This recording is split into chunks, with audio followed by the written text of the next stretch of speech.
James Paul जी को तालियों के साथ स्वागत करेंगे।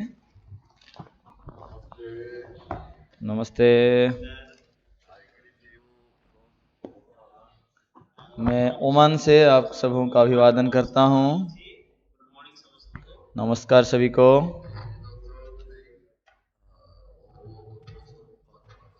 ये तीसरा दिन है पोस्ट कॉन्फ्रेंस का।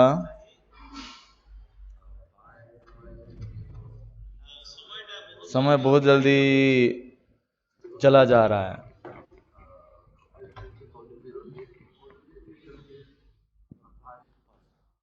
मैं थोड़ा सा ही प्रचार करता हूं और ये समय गुजर जाता है।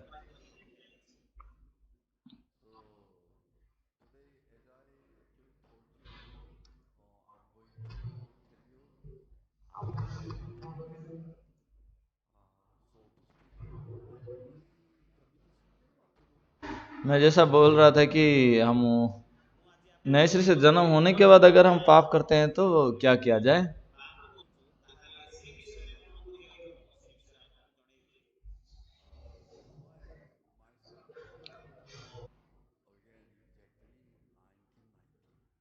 मैं 1990 साल सॉरी हाँ 1990 साल में नए सिरे से मैं जन्म हुआ।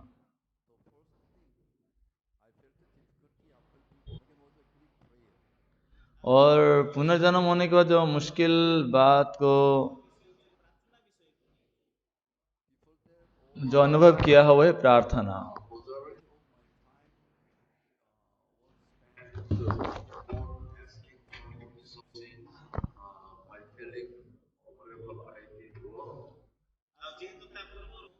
तो क्योंकि मैं पहले जो प्रार्थना के समय में क्या ना सिर्फ जो गलती किया हूँ वही बातों को मैं प्रार्थना कर रहा था।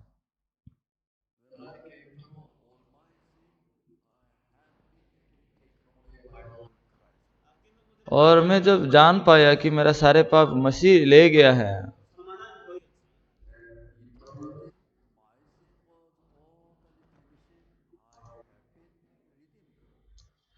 और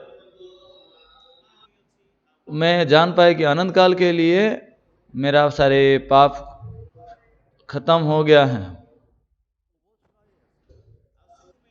इसलिए उद्धार पाने के बाद मैं प्रार्थना में क्या मांगूंगा, ये मैं क्या माफी मांगूंगा, ऐसा करके फिर मैं हैरान हो गया।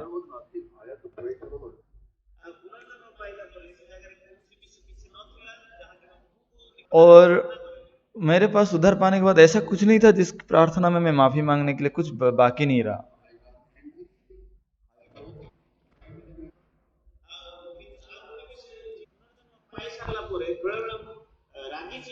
और पहले मैं गुस्सा भी किया हूँ और झगड़ा भी किया हूँ।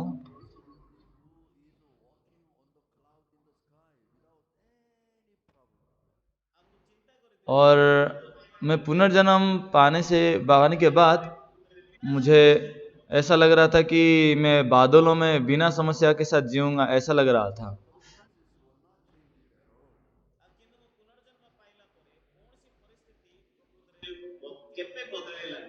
लेकिन पुनर्जन्म होने के बाद मेरा कोई परिस्थिति नहीं बदला।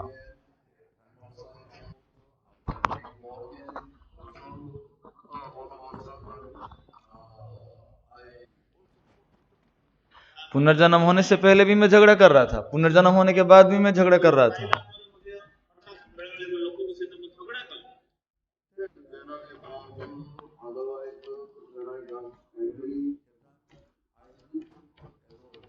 मैं जब झगड़ा करता था तो मुझे कोई अच्छा ही नहीं लग रहा था, बहुत बुरा अनुभव हो रहा था मुझे।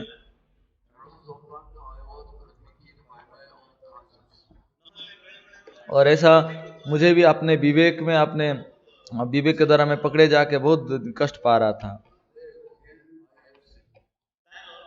इसका मतलब ये नहीं कि मैं फिर से पापी बन गया। मैं तो बोल नहीं पा रहा था कि मैं और पापी हूं बोल के, कभी बोल नहीं पाया।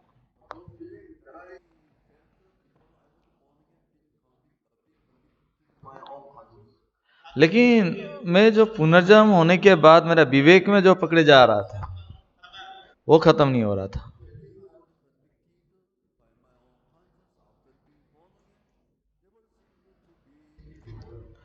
मैं पुनर्जन्म होने के बाद मेरा दिल में जो अनुभव है ना, बुरे विवेक का अनुभव, वो कभी खत्म नहीं हो रहा था। अगर इस प्रकार अगर मैं कंफ्यूजन में रहूंगा तो क्या करूंगा मैं? वो मेरा दूसरा समस्या था।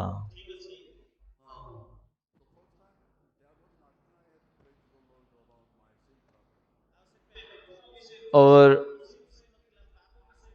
पाप का समस्या को लेकर प्रभु को प्रार्थना करने के लिए मैं कोई बजा नहीं था।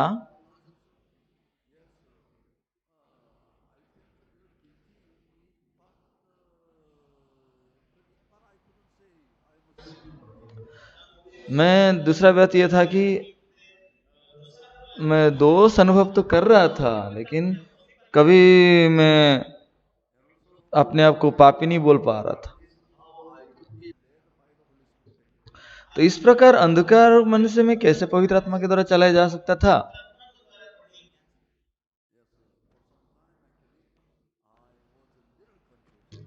तो इसलिए थोड़ी देर के लिए मैं भी कंफ्यूज हो गया था।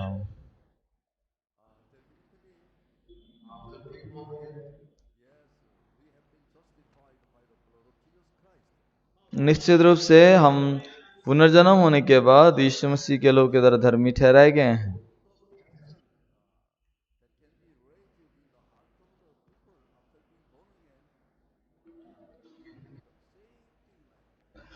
तो सारे सवाल जो पुनर्जन्म होने के बाद हमारे मन में आना चाहिए था, सब समान रहता है।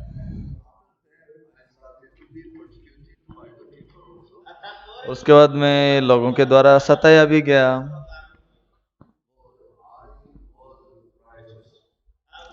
उसका वजह यह था कि मैं धर्मी बन गया था। लोग मुझे पूछने लगे, क्या तुम पाप नहीं करते हो, पाप नहीं करते हो? फिर कैसे बोल सकते हो कि तुम धर्मी हो? हाँ, मैं पाप कर रहा हूँ इसलिए मैं पापी हूँ। इसलिए तुम विश्वस्त हो या मैं विश्वस्त हूँ? सच्चा जी कौन है? पाप करके मैं बोलता हूँ मैं पापी हूँ, लेकिन तू पाप करके बोलता है तू धर्मी है, कौन सच्चा है?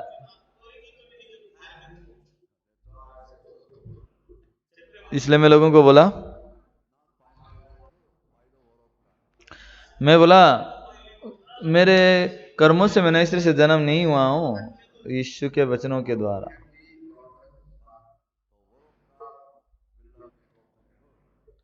हाँ, मेरा काम वो टूट टूट सकता है, लेकिन परमेश्वर का काम नहीं।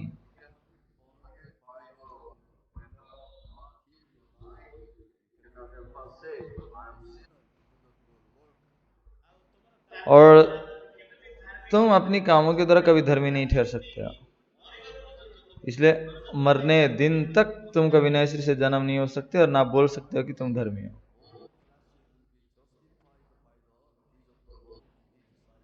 और बाइबल भी ये कहता है कि प्रभु की दृष्टि में कोई भी प्राणी अपने कर्मों से धर्मी नहीं ठहर सकता।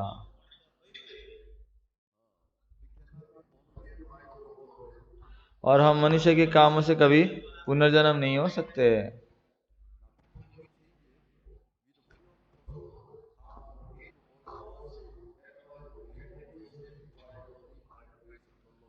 हमारा कुछ बदलाव के कारण नहीं, बल्कि इस मसीह सेंत में अनुग्रह से हमें धर्मी ठहराया है, इसीलिए।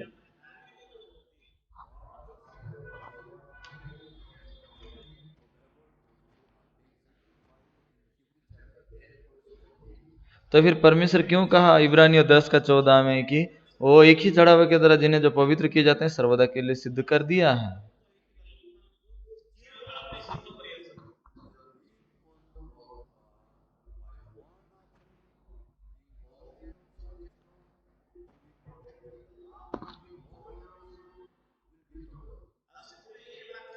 और इस वचन में जैसा लिखा हुआ है, नए सिरे से जन्म होने के बाद जो लोग नए सिरे से जन्म हुए उनको सर्वदा के लिए सिद्ध कर दिया है।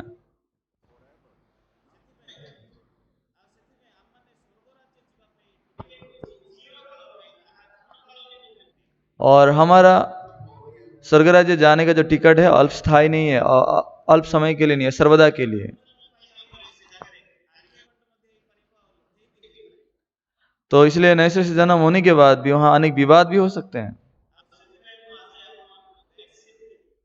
इसलिए मैं आपको वैक्सीन जैसा देना चाहता हूं।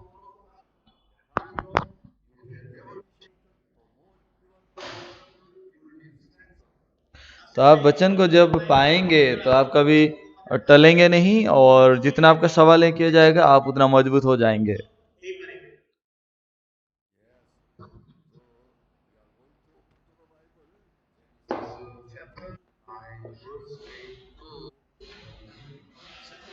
इसलिए उत्पत्ति 9 अध्याय से हम बाइबल खोलेंगे।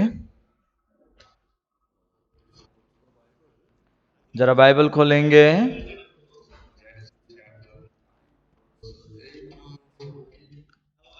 उत्पत्ति 9 अध्याय का 8 से 17 तक पढ़ेंगे।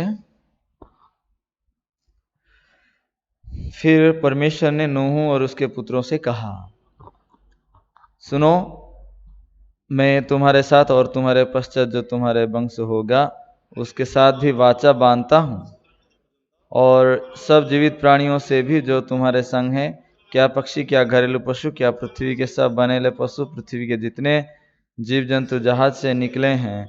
और मैं तुम्हारे साथ अपनी ये वाचा बांधता हूँ कि सब प्राणी फिर जल प्रलय से नष्ट ना होंगे, और पृथ्वी का नाश करने के लिए फिर जल प्रलय ना होगा।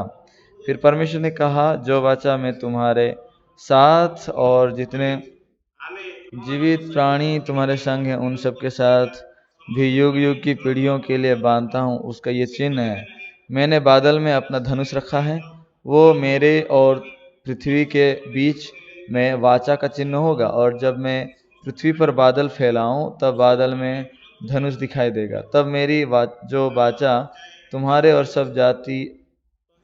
और सब जीवित शरीरधारी प्राणियों के साथ बंधी हैं, उसको मैं स्मरण करूंगा। तब ऐसा जल प्रलय फिर ना होगा जिससे सब प्राणियों का विनाश हो। बादल में जो धनुष होगा मैं उसे देख के ये सदा की वाचा स्मरण करूंगा, जो परमेश्वर के और पृथ्वी पर के सब जीवित शरीरधारी प्राणियों के बीच बंधी है। फिर परमेश्वर ने नूह से कहा, जो वाचा मैंने पृथ्वी भर के सब प्राणियों के साथ बांधी है उसका चिन्ह यही है।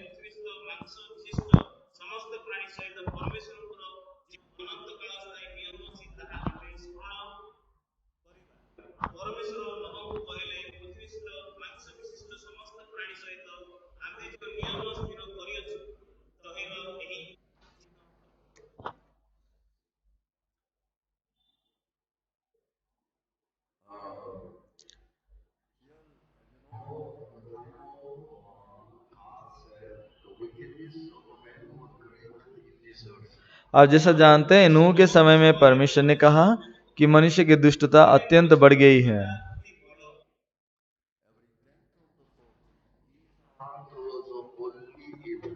और उसके मन के विचार में जो कुछ उत्पन्न होता है वो निरंतर बुरा ही होता है करके लिखा है।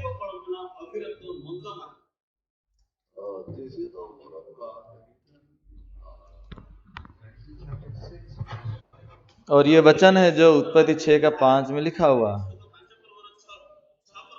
सॉरी उत्पत्ति 6 का 5 में।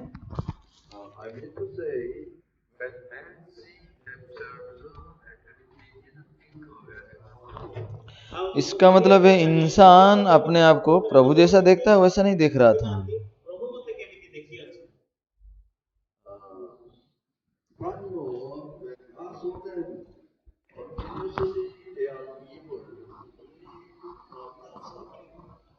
लेकिन परमेश्वर जब उनको देखता है, परमेश्वर देखता है कि मनुष्य मन से निरंतर बुरा ही निकलता है।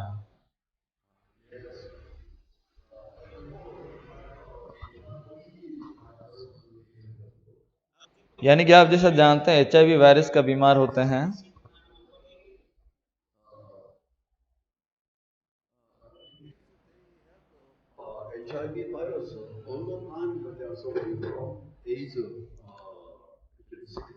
जब तक उनका शरीर में HIV वायरस है वो एड्स से बीमार से वो परेशान होते हैं।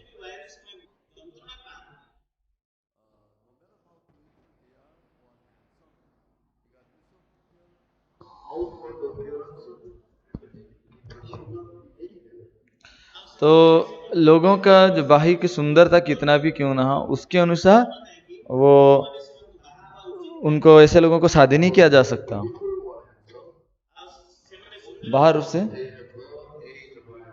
बाहर से वो कितने भी सुंदर क्यों ना हो, उनके अंदर HIV वायरस है, इसलिए उनको शादी नहीं किया जा सकता।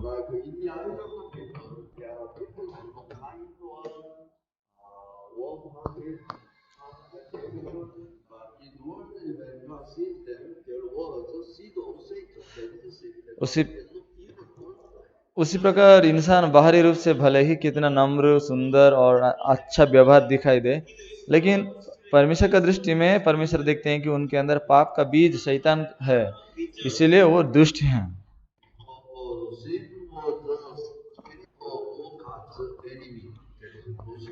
क्योंकि पाप कौन है? पाप है परमेश्वर का शत्रु शैतान, वो लूसीफर का आत्मा है।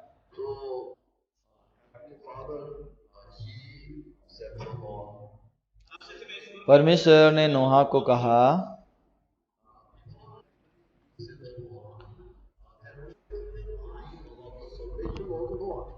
और परमेश्वर ने नूह को बोलने से पहले नूह का दिल में उद्धार का एक स्पष्ट रेखा है। कहाँ लिखा है?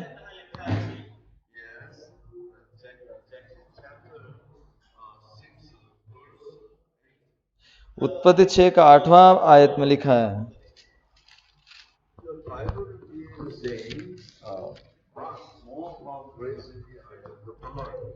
क्या लिखा है? परंतु यहोवा के अनुग्रह की दृष्टि नूह पर बनी रही है।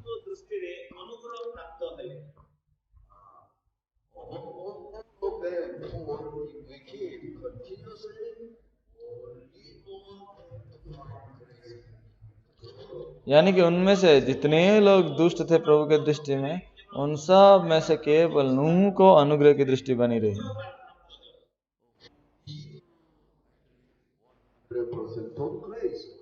किसको 100% अनुग्रह की जरूरत है? जो कि 100% पापी आदमी है, वो पाएगा 100% अनुग्रह को।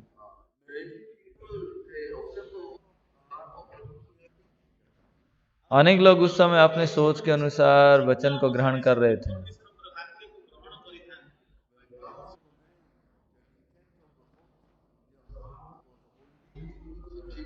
जब परमेश्वर उनको देख रहा है कि उनका मन के विचारों में जो कुछ उत्पन्न होता है वो निरंतर बुरा ही होता है।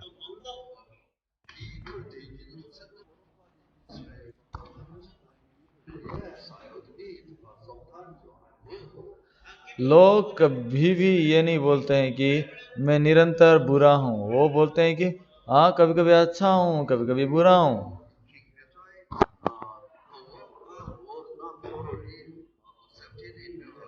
इसलिए क्या है, उनका दिल में परमेश्वर का वचन संपूर्ण रूप से नहीं वचन उनके दिल में प्रवेश नहीं कर पा रहा है। आमीन।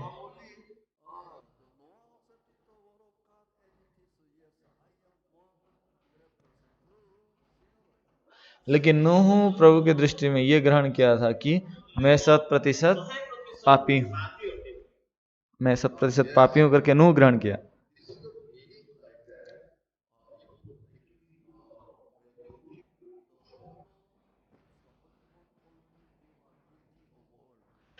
इसका मतलब ये हुआ कि आप सारे व्यवस्था को मान के भी एक व्यवस्था में आप चूक गए, तो सारे आज्ञा उल्लंघन का आप दोषी ठहर चुके हैं।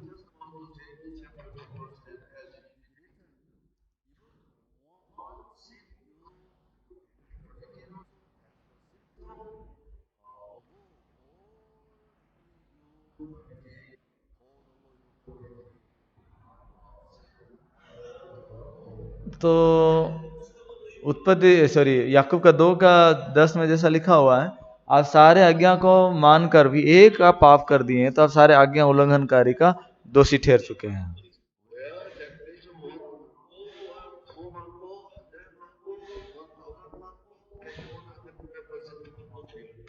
इसका मतलब है कि एक मांगो, एक आम हो, 4 हो, 500 हो, 1000 आम फले, वो तो आम का पेड़ ही है ना।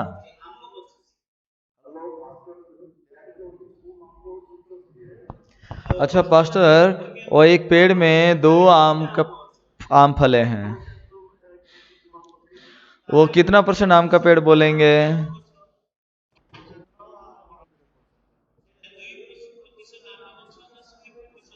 वो 2% आम का पेड़ है या 100% है वो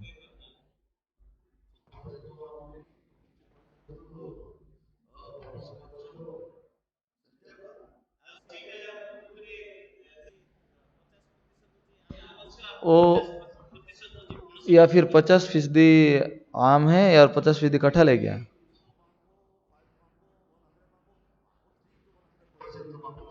आम 2 फल है, 5 फल है, 100 फल है, वो तो आम का पेड़ ही है, 100% आम का पेड़ है।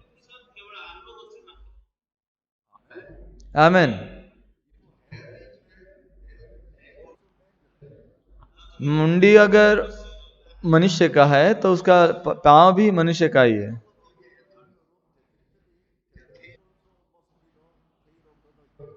जब मुंडी एक कुत्ता का है, वो घर में प्रवेश करता है तो उसका पूंछ जो आएगा वो भी तो कुत्ता का ही होगा ना।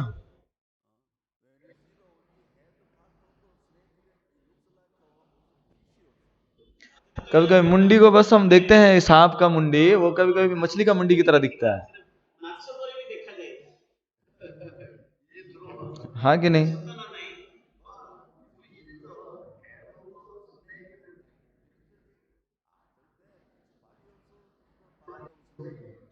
अगर वो मुंडी सांप का मुंडी है तो उसका देह भी सांप का ही होगा।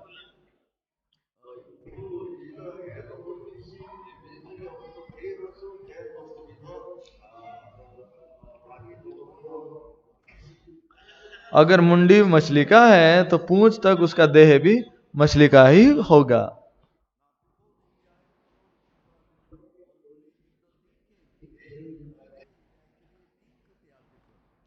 लोग अगर सोचते हैं कि हम भिन्न हैं प्रभु की दृष्टि में, तो वो बस अपनी सोच में वो भिन्न है।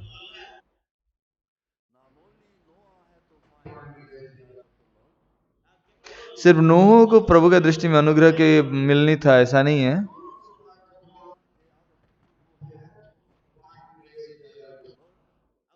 और अनेक लोगों का दृष्टि में वो वो भी अनुग्रह के पाने की आवश्यकता था। सब कोई नूह की तरह अन्य लोग भी अनुग्रह को नहीं पाए परमेश्वर से।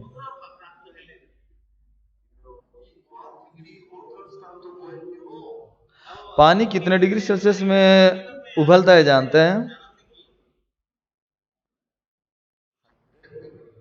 100 डिग्री सेल्सियस में। 90 डिग्री सेल्सियस में भी वो जलता नहीं है। 98 डिग्री सेल्सियस में भी नहीं जलता है।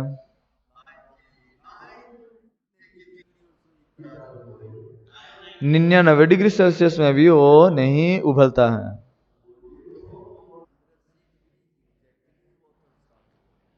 100 डिग्री सेल्सियस में ही पानी उबलता है।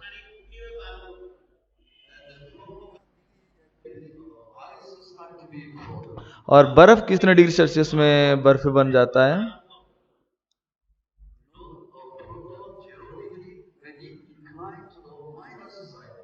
0 डिग्री सेल्सियस से वो जब माइनस में चले जाता है तो।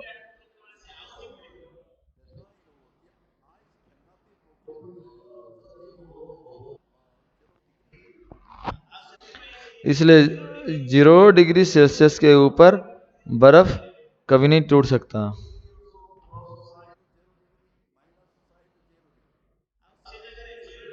0 डिग्री के प्लस साइड भी है, माइनस साइड भी है।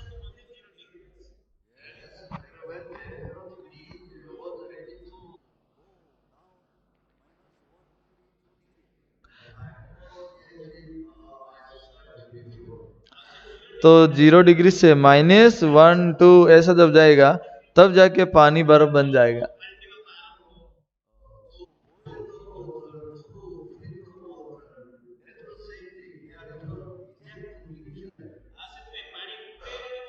पानी को उबलने में या पानी को बर्फ बनाने में एक स्पष्ट मानक है।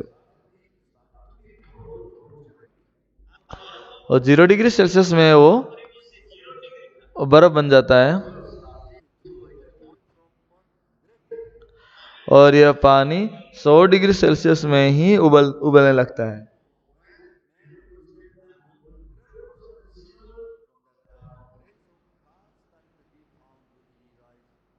जब इंसान ये आविष्कार करता है कि मैं 100% पापी हूं, तब परमेश्वर का अनुग्रह उस पर बनी रहती है।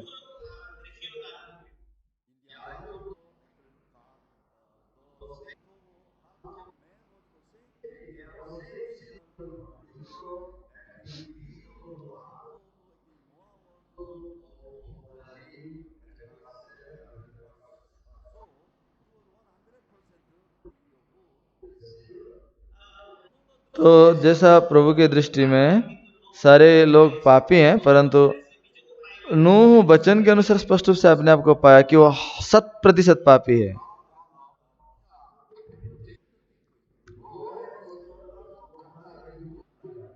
अनेक लोग ऐसा नहीं सोचे, वो सोचे कि हम पापी तो हैं, लेकिन कभी कभी हम अच्छे काम भी करते हैं।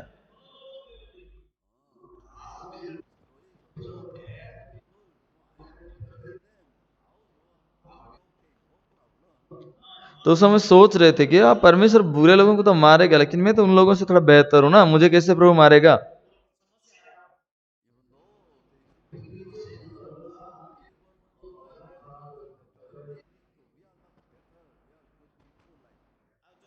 तो वो पापी थे, फिर भी अपने आप को अन्य लोगों से भिन्न सोच रहे थे, इसलिए वो सोचते हैं कि हमारा कोई समस्या नहीं होगा।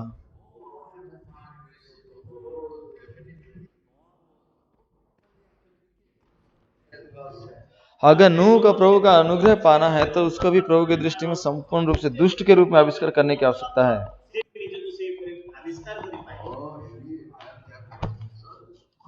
अच्छा, मैं ऐसा आदमी हूं जिसको प्रभु सिर्फ विनाश करेगा।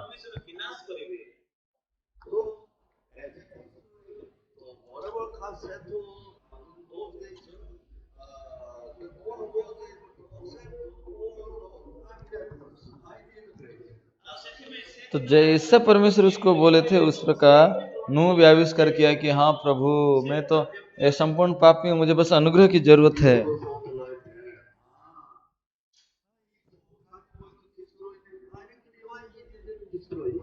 हम भी सोच सकते हैं, प्रभु विनाश करना चाहता था तो क्यों सीधा विनाश नहीं किया।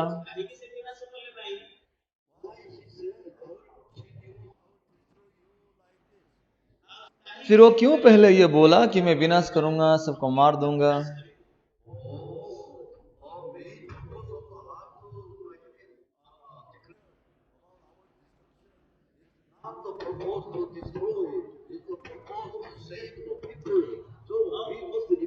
हाँ, प्रभु जो हमें कह रहा है कि मैं विनाश करूंगा, प्रभु का उद्देश्य नहीं है हमें विनाश करना, लेकिन प्रभु चाहते हैं कि वो हमें बचाए, हम मन फिराएं बोल के। चलो प्रभु के सामने मन फिराएं।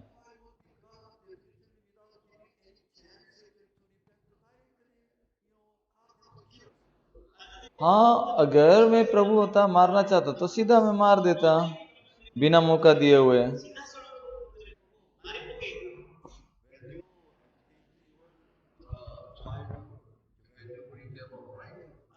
आप जब अपने बच्चों को आप शिक्षा देते हैं, आप उसको कैसे सिखाते हैं?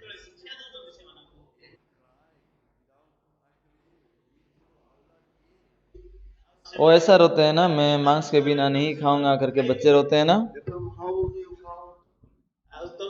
आप उस समय कैसे गिनती करते हैं? ए मेरा बेटा अच्छा नहीं। मैं 10 तक गिनती करूंगा, ठीक है?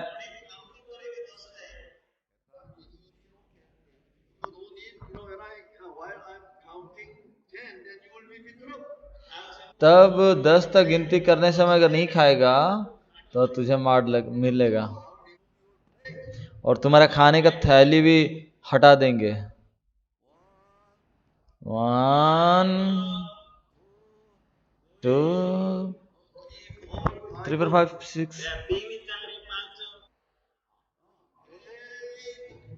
8।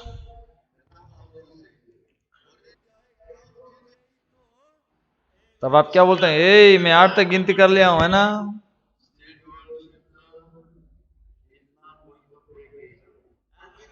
तब तक आपका बेटा वो दिल को नहीं तोड़ना चाहता है। नो,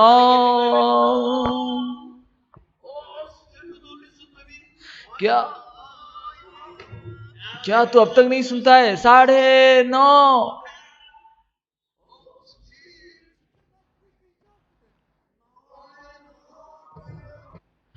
फिर भी अगर वो दिल नहीं तोड़ रहा है, 9:30 और आधा,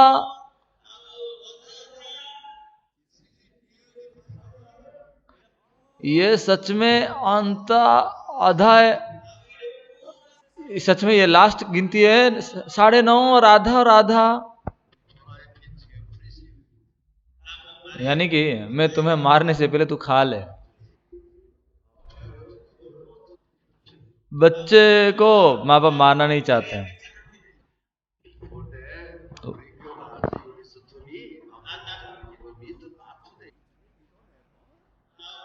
लेकिन तू तेरे दिल को तोड़ के खा ले। और मेरे पास अभी मांस नहीं है, इसलिए तू खा ले। अच्छे से खा और बढ़ेगा। तुझे भूख नहीं लगेगा तो अच्छे से बढ़ेगा।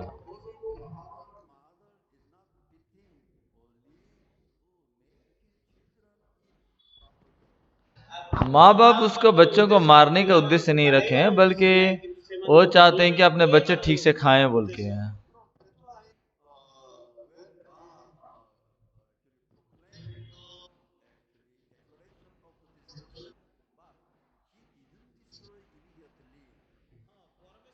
तो जब परमेश्वर इस बात को घोषणा किए कि अपना न्याय के बारे में, वो सीधा विनाश करने का मन नहीं था। नूह भी सोचा होगा परमेश्वर का उद्देश्य क्या है।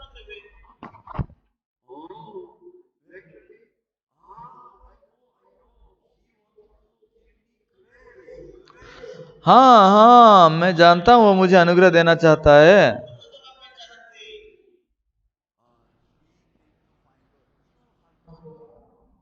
वो परमेश्वर का आंतरिक मन को समझ सका।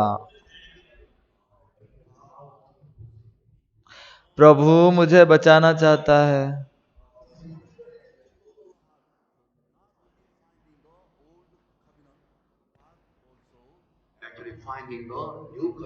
ये है वो दिल का गति जो सिर्फ पुराना नियम का आविष्कार नहीं करता है, नया नियम को भी आविष्कार करता है।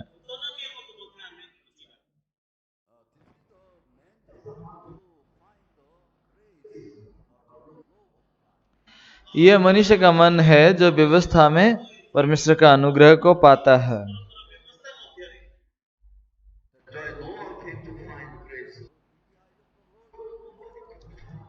इसलिए नूह प्रभु की दृष्टि में वो अनुग्रह को पाया है।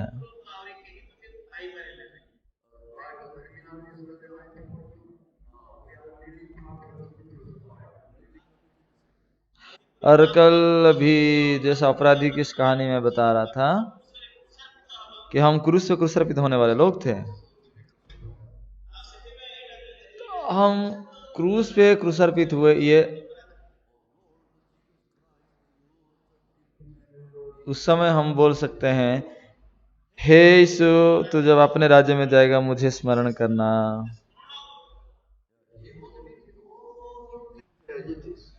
और वो सारे बातों को स्वीकार कर लिए जैसा बात था।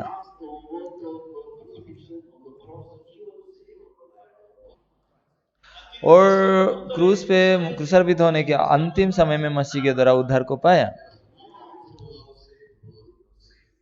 नूह भी उसी प्रकार समान रूप से उद्धार को पाया।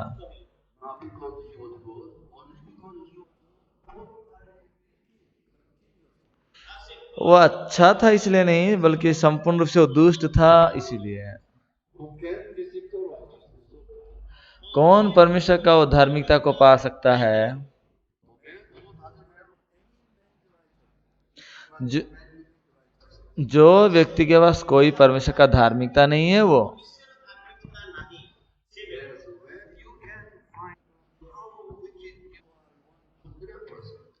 जब आप आविष्कार करेंगे कि आप संपूर्ण रूप से दुष्ट हैं,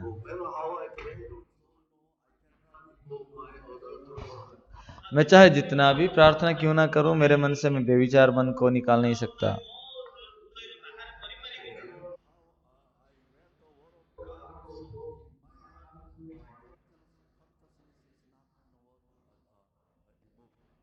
मैं जितना भी प्रार्थना क्यों ना करूं, मेरे दिल में और 10 मास देकर भी लालसा का मन मेरा खत्म नहीं होता है।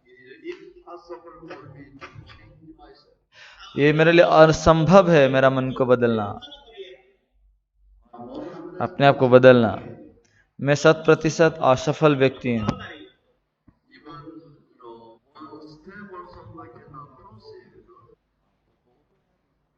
मैं एक कदम भी स्वर्ग जाने के कदम में बढ़ा नहीं सकता।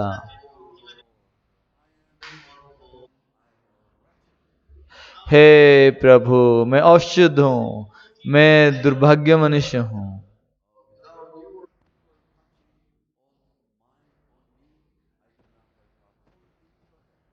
आपके उंगली मेरे जीभ में ना छूने तक मैं बस विनाश होने वाला हूँ।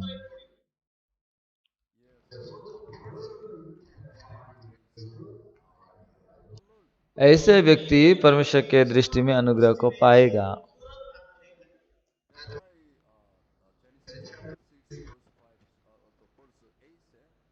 इसलिए उत्पत्ति 6 का 8वां वचन कहता है कि परंतु यहोवा के अनुग्रह का दृष्टि नु पर बनी रही।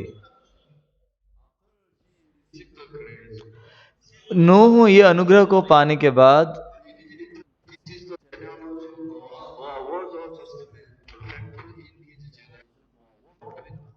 लिखा है कि नूह की वंशावली यह है, नूह धर्मी पुरुष और अपने समय के लोगों में खरा था और नूह परमेश्वर के साथ साथ चलता रहा।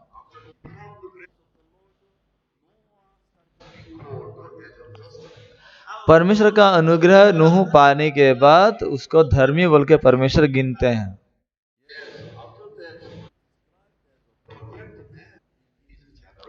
उसके बाद उसको अपने ही युग में एक सिद्ध पुरुष करके गिना जाता है।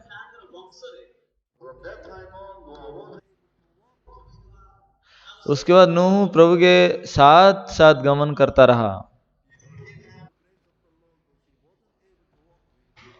वो परमेश्वर का अनुग्रह को पाने से पहले प्रभु के साथ वो चल नहीं पा रहा था,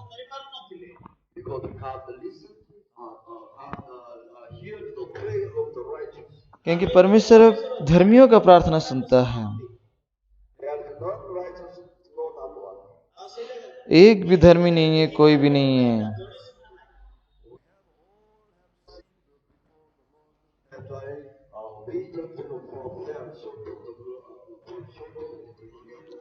हम सब परमेश्वर के सामने पाप किए हैं, इसलिए परमेश्वर का महिमा से रहित हैं। इसीलिए कोई भी धर्मी नहीं है, एक भी नहीं है।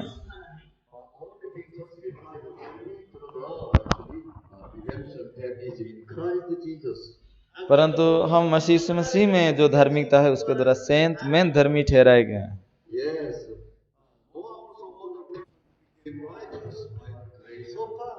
नूह भी वो व्यक्ति था जो केवल प्रभु के द्वारा धर्मी ठहराया गया।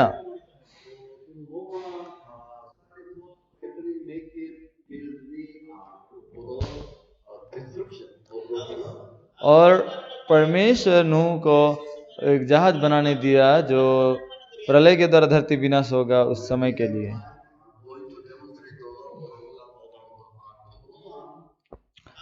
और जब समय होगा मैं नूह के जहाज के बारे में वर्णन करूंगा। आज का लेकिन सफर हमारे लिए बहुत लंबा है,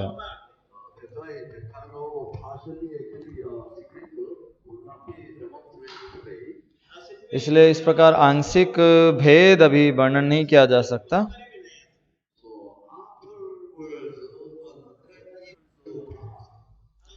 तो बाद में 100 साल गुजर गए।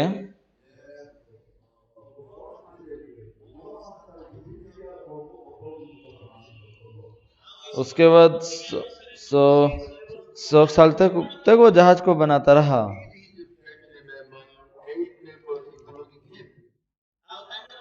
फिर उसका परिवार के सहित नूह को मिला के 8 लोग नूह थे, नूह का स्त्री, और उसका 3 बेटे, सैम, हाम और जाफेद, और उसका 3 बेटे, बहुआ। ये 8 लोग ही नूह के जहाज के अंदर वो प्रवेश किए थे, जहाज के अंदर।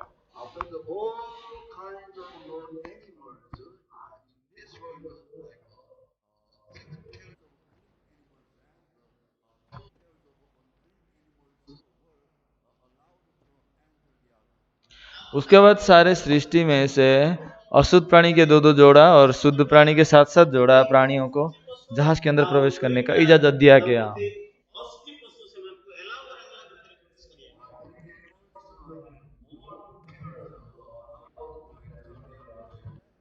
जानते हैं क्यों शुद्ध प्राणियों को ज्यादा मात्रा में प्रवेश करने को दिया गया, 7 जोड़ा?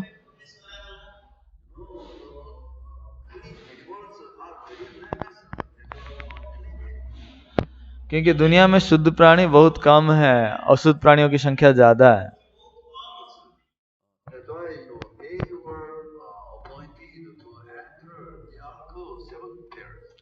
इसलिए उनको 7 जोड़ा जहाज के अंदर प्रवेश करने के लिए कहा गया, शुद्ध प्राणियों में। लेकिन अशुद्ध प्राणियों में से 2-2 जोड़ा प्रवेश करने को दिया गया।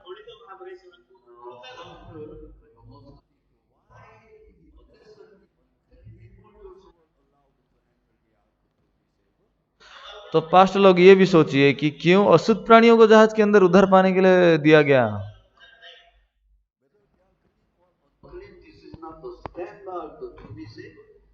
मतलब वो शुद्ध है या अशुद्ध है, उद्धार पाने का वो मापदंड नहीं है।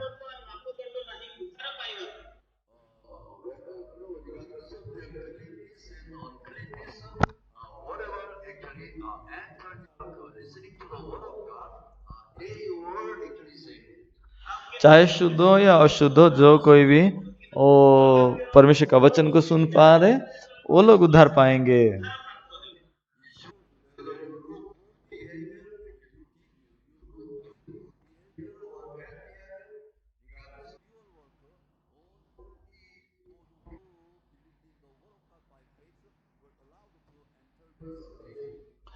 चाहे आप अच्छे काम किए या बुरे काम किए हैं, फिर भी आप जब विश्वास के द्वारा प्रवेश करते हैं तो उद्धार पाएंगे।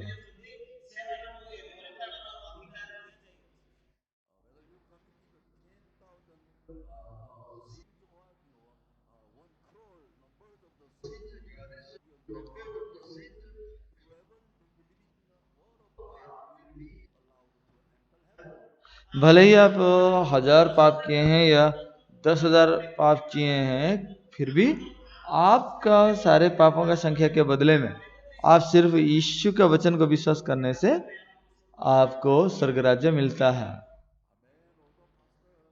आमीन ना सब पासवानों? धन्यवाद।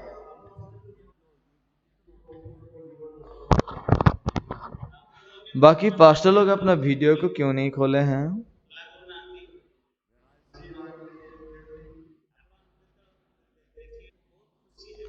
आपको देख के मैं बहुत खुश होता हूँ। आपके चेहरा को देखने का मुझे गिफ्ट मौका दीजिए।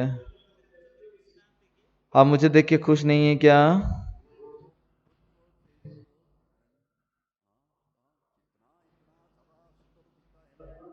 हाँ, आप अपना चेहरा दिखाइए, कितना ज्यादा सुंदर दिखता है ना। चेहरा देखने से अच्छा लगेगा।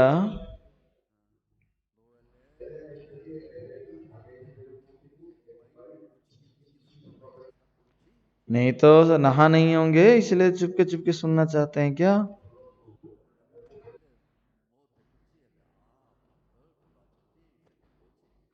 आप वीडियो खोलिए तो मैं भी देख सकता हूँ। हाँ, पास्टर हैं, कैसे हैं बोल सकता हूँ मैं।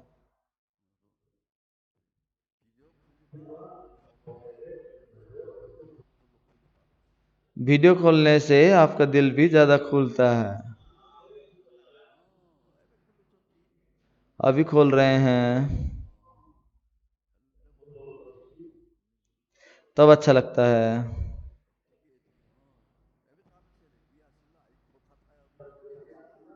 कोलकाता से भी आए हैं।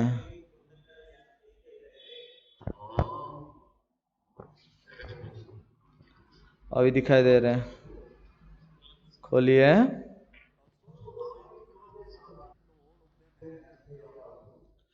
तो जरा सोचिए, सब कोई जहाज के अंदर प्रवेश करने के बाद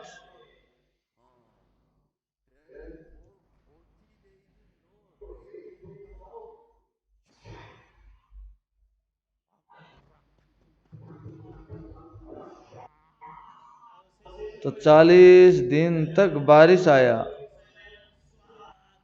स्वांग स्वांग स्वांग, दुंगदंग दुंगदंग दुंगदंग। मैं हिसाब कर रहा था, एक दिन में 209 मीटर तक पानी आ रहा था।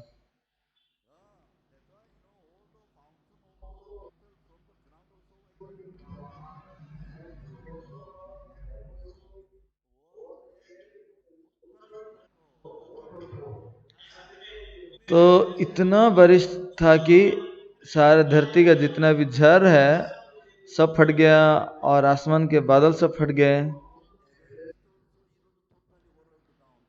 और सबसे ऊंचा पहाड़ एवरेस्ट भी ना उस समय पानी में डूब गया।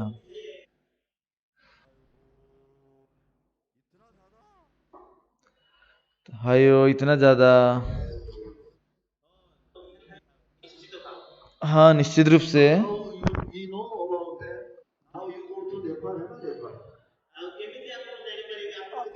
आप नेपाल में जाएंगे ना?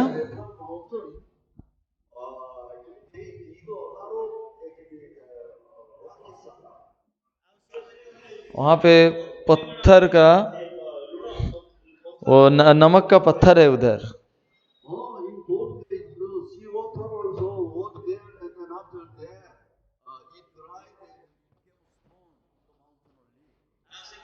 तो उन दिनों में क्या हुआ था, सारे पानी सब पहाड़ों के ऊपर चले जाके वहां पत्थर बन गया। नेपाल भी उस समय डूबा हुआ था।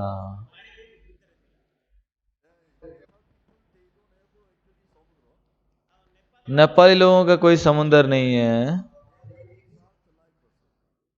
वो हमारे जैसा वो नमक खा रहे हैं। ओहो,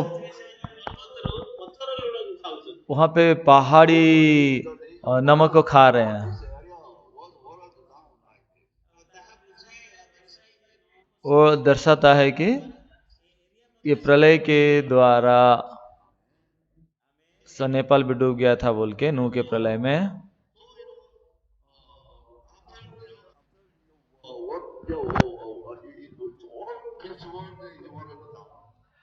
फिर सारे धरती जब पानी में डूबा हुआ था,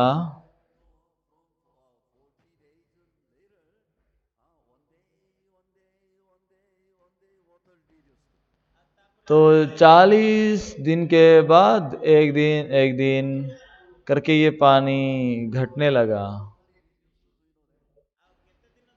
जानते हैं कितना दिन लगा ये पानी को थमने के लिए? 150 दिन। संपूर्ण रूप से 5 महीना लग गया। पानी को सूखने के लिए 5 महीना लग गया। फिर परमेश्वर उनको जहाज से निकलने की इजाजत दिया।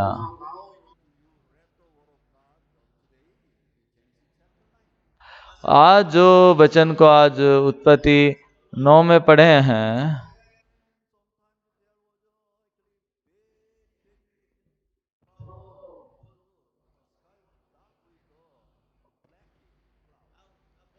बाकी उधर बहुत बड़ा समस्या है, क्योंकि आसमान पूरा काले बादलों में फैल गया और लोग डरने लगे।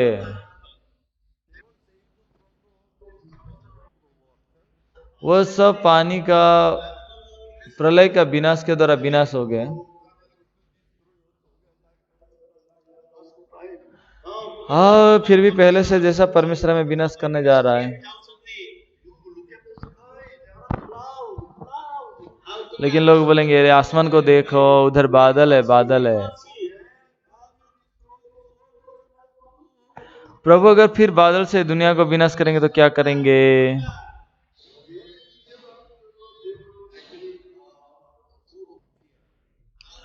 और उनका दिल भी डर से भर गया। हाँ, हमने गलती किए थे, हम बुराई करके जिए,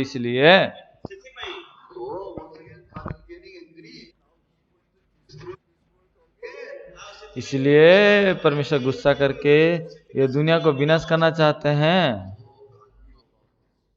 परमेश्वर इसके बारे में जानते थे।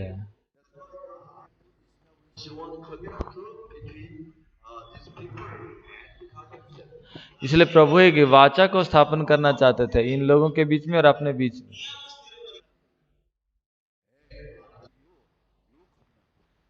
मैं तुम्हें नई वाचा को दूंगा। और 9 वचन में लिखा है,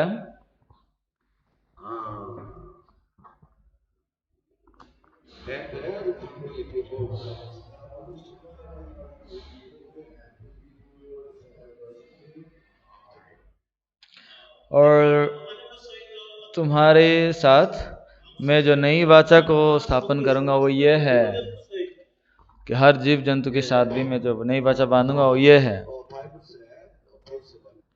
वो 9 वचन था। फिर 11 वचन में हम देखेंगे,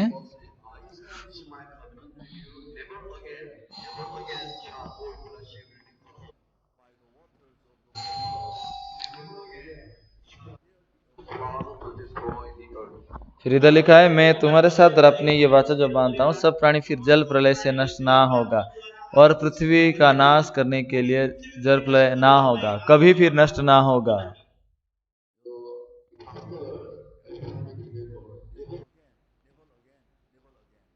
तो पास्टर लोगों को, आपको एक बात को यहाँ याद करना पड़ेगा, नहीं होगा, नहीं होगा।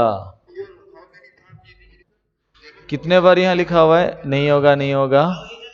2 बार लिखा हुआ है, फिर से कभी नहीं करूंगा। यह है बहुत शक्तिशाली नियम है। सबको ही बोलिए, फिर से ना करूंगा, फिर से ना होगा।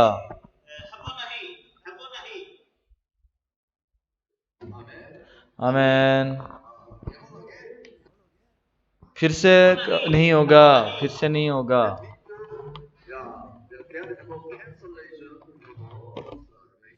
इसका मतलब उद्धार के लिए कोई कैंसलेशन नहीं है।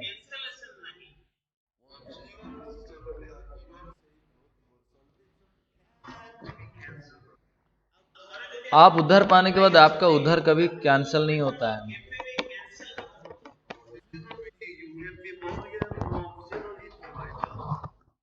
इसका मतलब आप पापी से धर्मी हो के नए सिरे से जन्म हो सकते हैं, परंतु धर्मी कभी पापी नहीं बन जाएगा। आमेन।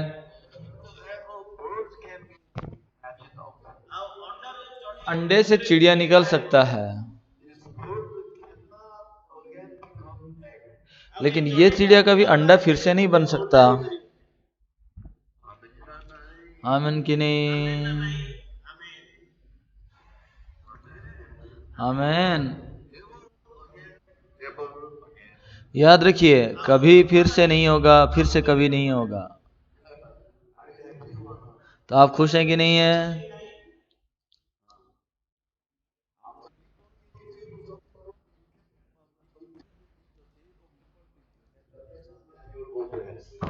आप अपराध करके हो सकता है आप एक मनुष्य के जेल में आप डाले जा सकते हैं, लेकिन इसका कारण आप पापी बनेंगे ऐसा नहीं है। आमीन। फिर कभी नहीं होगा, फिर कभी नहीं होगा। नहीं तो फिर प्रभु झूठा ठहरेगा। हम अपने वादे को तोड़ सकते हैं, लेकिन प्रभु अपने वादों को नहीं तोड़ सकता।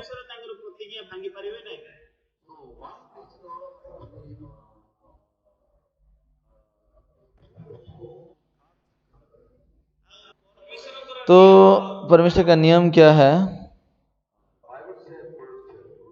बाइबल 12 पद में कहता है,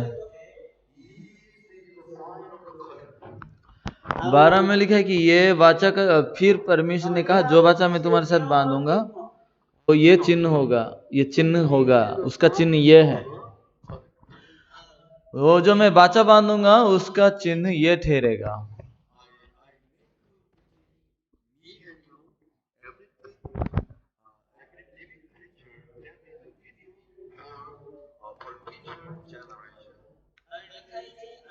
और तुम्हारे साथ जो मैं वाचा बांधूंगा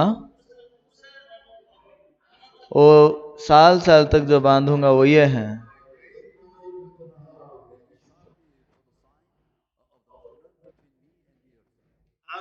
तो यहाँ पे जो लिखा हुआ है 12 में, जो वाचा मैं तुम्हारे साथ वाचा बांधूंगा वो ये है, पीढ़ियों के लिए बांधूंगा। फिर 13 में, मैं बादल में अपना धनुष रखूंगा और वो पृथ्वी के बीच वाचा का चिन्ह होगा।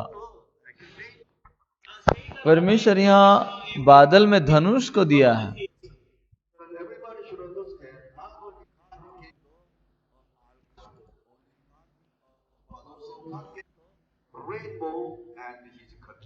परमेश्वर सिर्फ जहाज नहीं दिए हैं, बल्कि अब नियम को और मेघ धनुष को भी दिए हैं।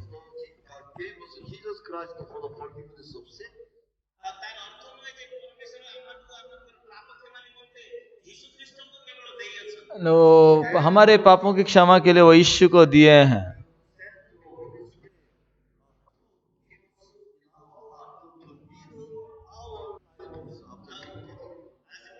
इसलिए यीशु में से अपने आत्मा को हमारे लिए दिए हैं, पुनर्जन्म होके जीवन जीने के लिए पवित्र आत्मा को दिए हैं।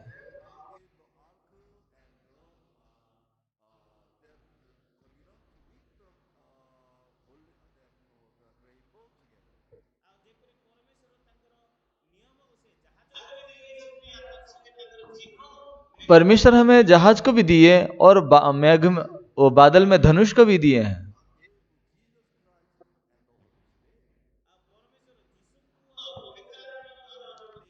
परमेश्वर यीशु मसीह को और पवित्र आत्मा को हमें दिए हैं।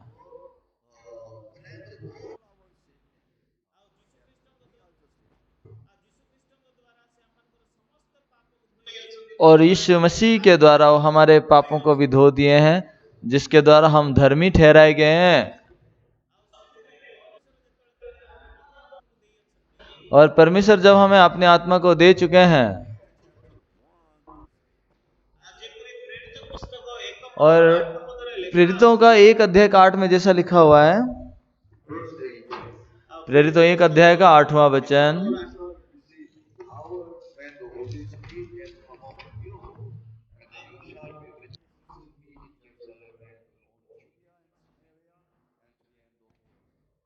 परंतु जब तुम पवित्र आत्मा पाओगे, तुम पर आएगा, तब तुम सामर्थ्य पाओगे और यरूशलेम और सारे यहूदिया और सामरिया में और पृथ्वी की छोर तक मेरे गवाह हो गए।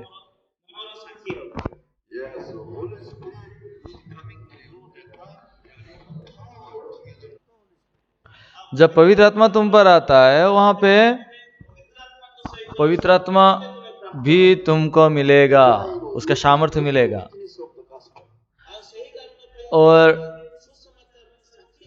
उस समय तुम सुसमाचार के गवाही ठहरोगे।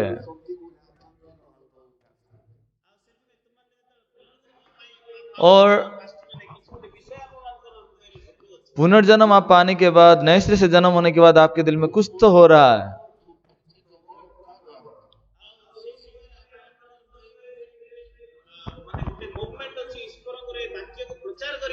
और एक समय है जहां पे हम परमेश्वर का वचन को बांट सकते हैं।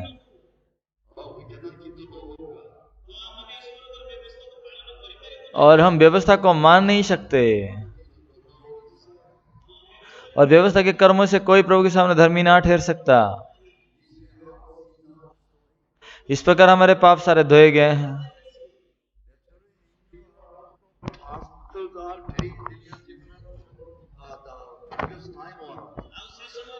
तो पुनः नए सिरे से जन्म होने के बाद पहले से आप अभी अलग दिखेंगे।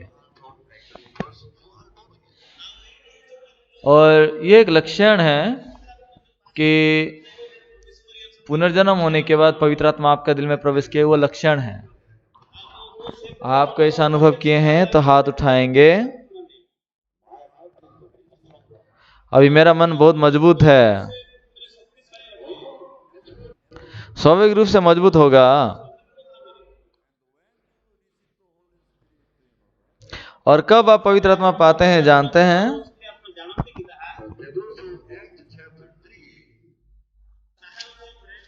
वो भी प्रेरितों में है। प्रेरितों दूसरा अध्याय का 38 पद।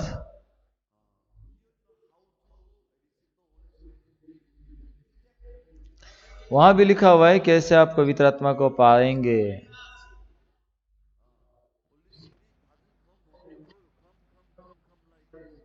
पवित्र आत्मा को आजा आजा आजा बोलने से नहीं आने वाला है।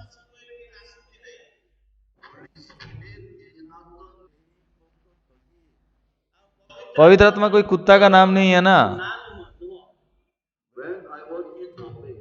मैं बॉम्बे में जब था,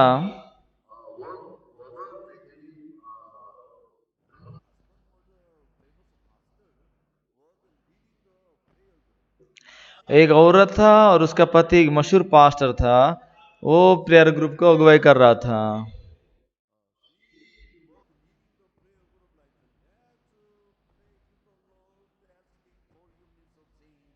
वो बोला कि चलो हम प्रभु को प्रार्थना करेंगे, पापों की क्षमा मांगेंगे।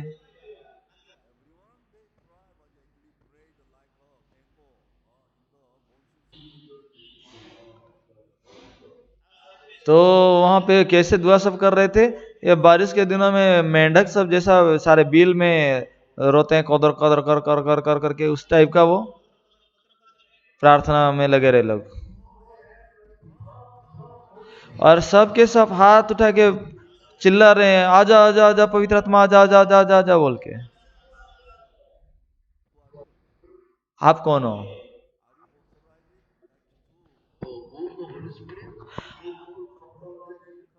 आप क्या पवित्र आत्मा को आज्ञा देने वाले हो क्या? वो आ जाओ बोलने से वो आ जाएगा? आपको अधिकार मिला है ऐसा? आप पवित्र आत्मा के आज्ञाकारी हो क्या? इसलिए आप उसको आज्ञा दे रहे आजा आजा आजा बोल के? तो पागल आदमी है कि नहीं है?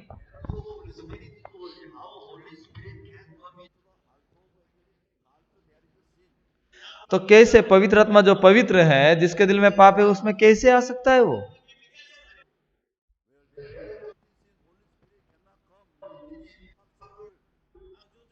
जब एकदम गंदा मन पाप भरा हुआ है तो वहां पवित्र आत्मा कभी नहीं आ सकता। तो उस समय उनका झूठ प्रकट हुआ।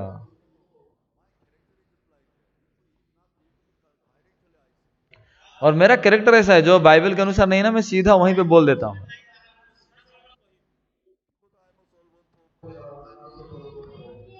मैं प्रभु का दास हूं, इंसान का दास नहीं हूं। सारे पास्टर लोग भी मेरे जैसा ही होना चाहिए। आमीन। पास्टर को कोई मनुष्य का सोच के अनुसार कॉम्प्रोमाइज करने की जरूरत नहीं है।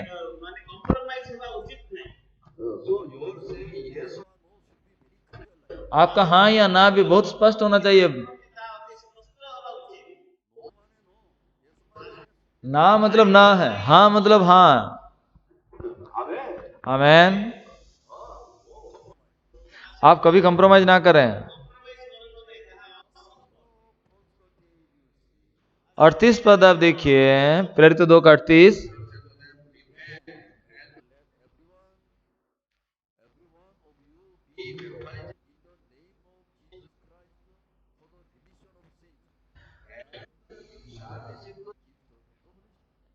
पतरस ने उससे कहा, मन फिराओ और तुम में से हर एक अपने अपने पापों की क्षमा के लिए यीशु मसीह के नाम से बपतिस्मा ले, तो तुम पवित्र आत्मा का दान पाओगे।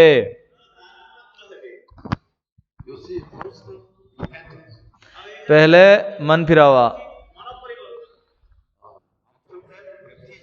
उसके बाद बपतिस्मा,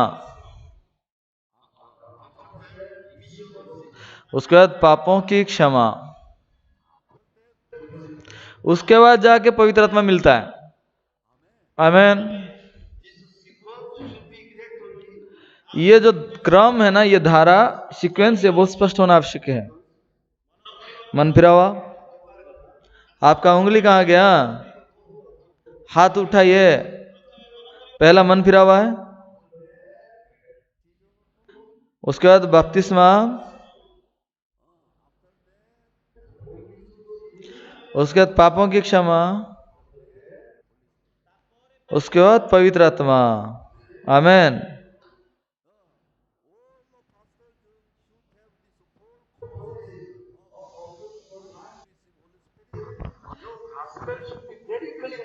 सब पास्टर लोगों में ये चार क्रिया एकदम साधन होना चाहिए पवित्र आत्मा पाने तक। आमीन।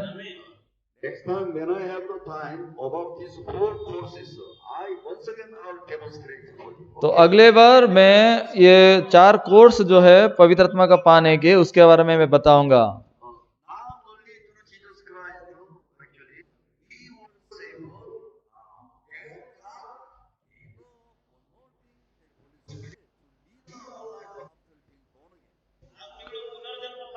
तो पुनर्जन्म पाने के लिए परमेश्वर हमें पवित्र यीशु मसीह को सिर्फ नहीं दिए हैं, बल्कि आत्मिक जीवन के लिए पवित्र आत्मा को भी प्रभु दिए हैं।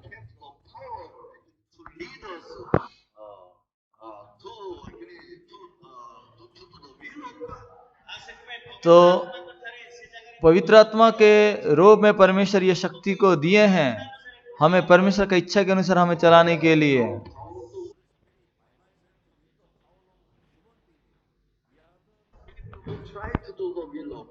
पहले हम पवित्र आत्मा बिना भी मनुष्य के उपाय के अनुसार इच्छा से हम कोशिश कर रहे थे पवित्र आत्मा को पाने की और परमेश्वर की इच्छा को पूरा करने की।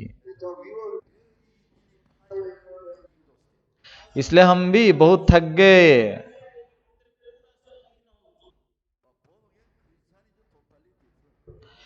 लेकिन पुनर्जन्म पाया हुआ क्रिश्चियन अलग है।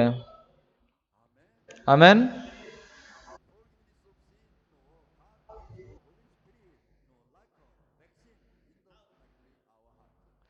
और पुनर्जन्म पाने के बाद पवित्र आत्मा को प्रभु हमारे दिल में वैक्सीन की तरह देते हैं।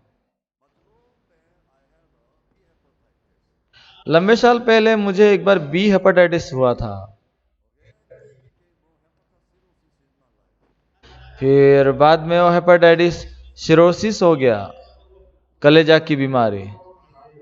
मैं तो मरने ही वाला था।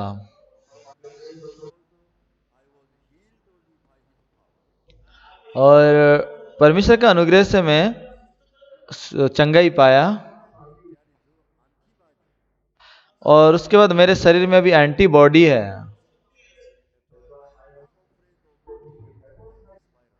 इसलिए मैं बी हेपेटाइटिस वायरस से मैं डरता नहीं हूं।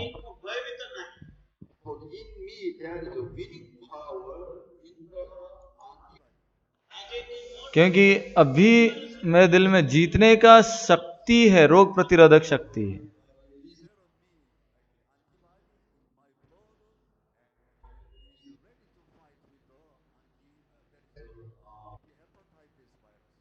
तो इसलिए मेरे शरीर में ये बी हेपेटाइटिस वायरस के साथ मेरे बदले कौन लड़ाई कर रहा है? वो एंटीबॉडी जो मेरे खून में है वो।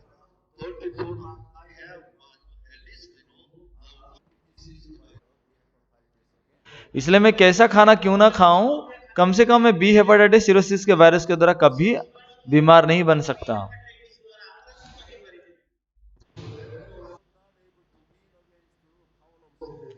पहले मैं शैतान की शक्ति से जीत नहीं पा रहा था।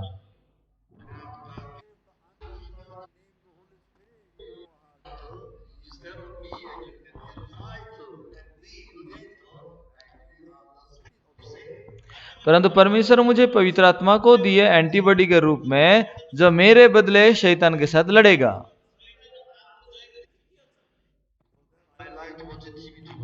पहले मैं टीवी देखना बहुत पसंद करता था। मैं देखना नहीं चाहता हुए भी टीवी देख रहा था।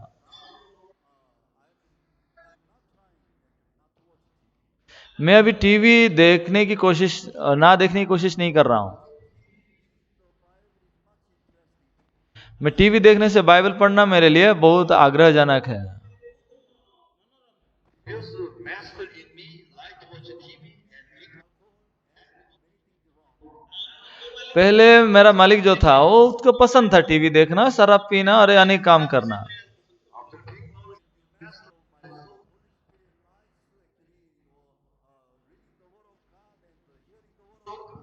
परंतु नया मालिक बदल जाने के बाद मेरे अंदर पवित्र आत्मा बाइबल पढ़ना पसंद करता है टीवी देखने से ज्यादा।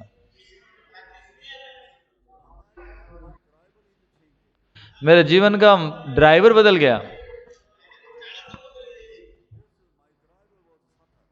पहले मेरा ड्राइवर शैतान था driver, there is Holy Spirit. और मुझ में अभी पवित्र आत्मा ड्राइवर बन गया। My new driver actually drives, I'll go here and there. तो मेरा ड्राइवर कहाँ ले जाएगा, उधर मैं जाऊंगा ना।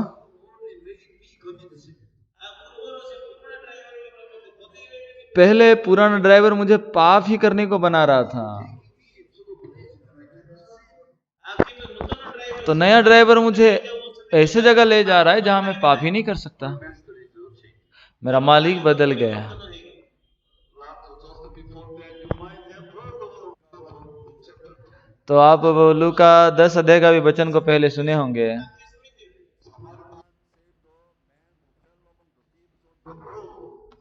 और एक सामरी व्यक्ति डाकुओं में जो पड़ा हुआ व्यक्ति को बचाया,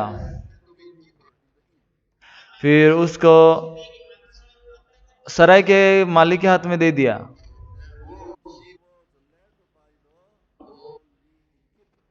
उसके बाद वो केवल सराय के मालिक के द्वारा चलाया गया।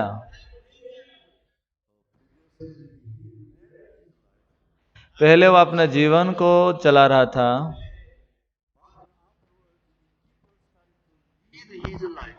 उसके बाद सराय का मालिक उसका जीवन को चला रहा है। सामरी व्यक्ति उसको उद्धार किया। After his, salvation, actually, people start to lead him.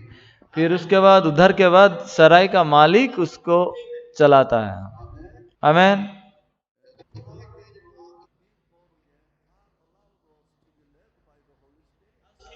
उस प्रकार पुनर्जन्म होने के बाद परमेश्वर हमें पवित्र आत्मा के द्वारा चलाता है।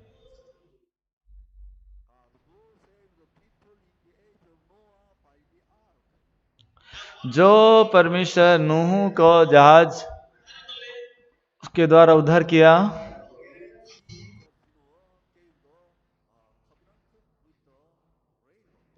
फिर वही परमेश्वर उसको बादल में धनुष के द्वारा उसको चिन्ह दिया।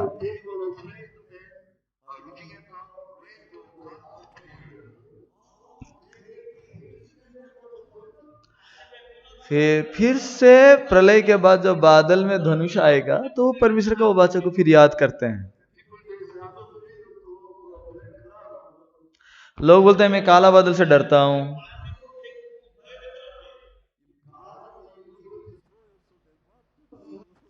और परमेश्वर फिर से विनाश करेगा तो क्या करेंगे।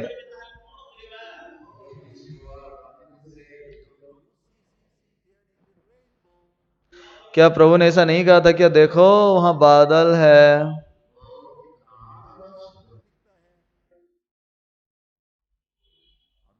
इतना ज्यादा सुंदर दिखता है, बादल में धनुष इतना ज्यादा सुंदर दिखता है, मतलब क्या है? ये सुंदर दिखता है। नहीं नहीं नहीं नहीं, सिर्फ सुंदर नहीं है, ये परमेश्वर का वो वाचा का चिन्ह है कि वो कभी बारिश में विनाश नहीं करेगा। प्रभु ने क्या वादा किया था?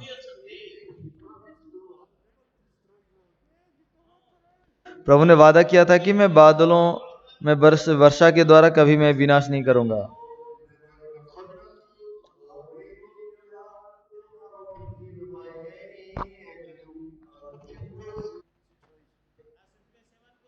इसलिए अपने दिल में, और जब बादल में धनुष को देखते थे, डर से वो निकल जाते थे। पास्टर लोग आमेन कि नहीं? लेकिन उद्धार पाने के बाद तो आप कैसे जीना चाहते हैं वो भी परमेश्वर के ऊपर है। एक कहानी ऐसा है,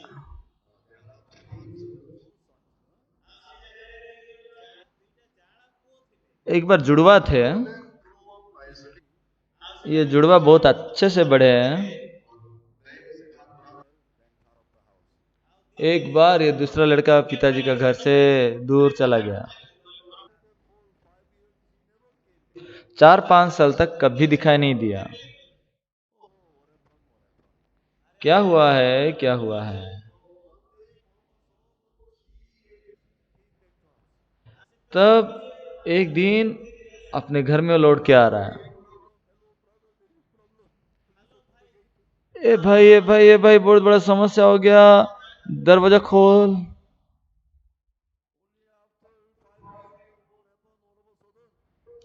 5 साल के बाद अचानक क्या हुआ है?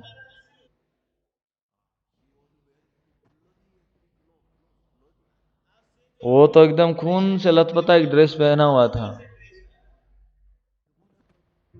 हुआ क्या है? भाई, मेरे 5 लोगों को मार दिया है।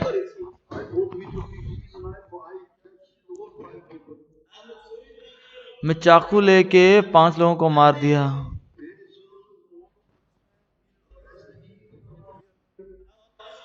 अति जल्दी पुलिस आके मुझे गिरफ्तार करेंगे, मुझे बचा ले। मैं डरा हुआ, क्या करूंगा?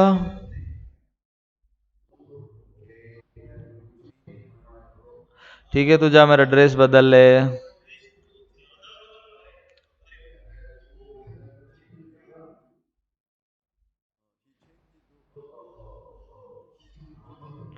फिर वो अपना ड्रेस को बदल लिया।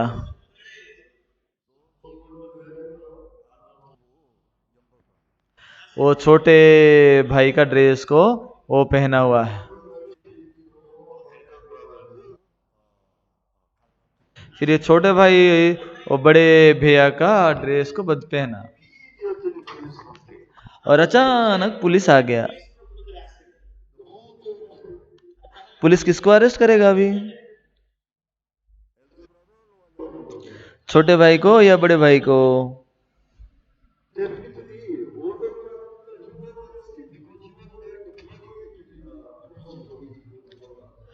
निश्चित रूप से बड़े भैया को अरेस्ट करेंगे, क्योंकि वो छोटे भाई का वो गंदा ड्रेस पहना हुआ है। तो वो दोनों जुड़वा है, चेहरा बराबर मिलता है।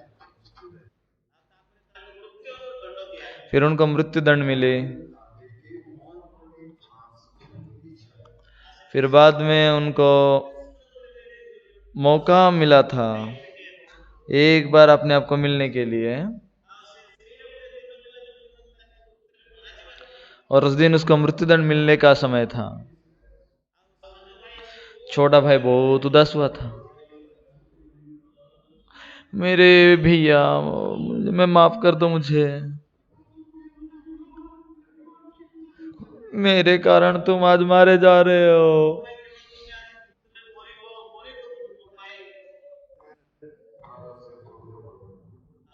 ओ भाई छोटे भाई को बोला, आज मैं मर रहा हूं ऐसी बात नहीं है, आज का दिन तो तू मर रहा है। क्यों जानते हो? क्योंकि तेरे जगह मैं मर रहा हूं, इसलिए तू अपने नाम से कभी नहीं जी सकता। इसलिए तू बस मेरे नाम को ही लेके जिए।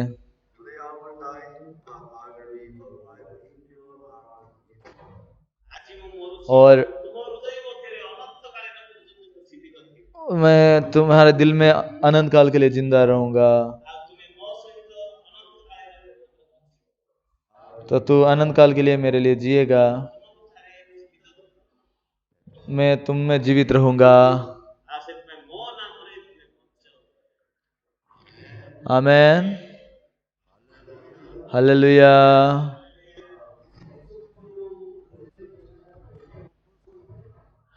और ये है गलात्य 2:20 से, मैं मसीह के साथ क्रूस पे मर गया हूं, मुझ में यीशु जिंदा है,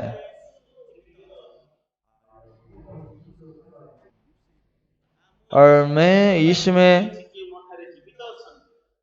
जी रहा हूं जो मेरे लिए मारा गया।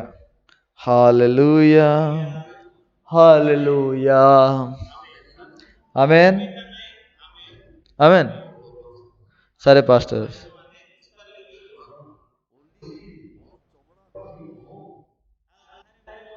बाहर चमड़ा मैं हूं,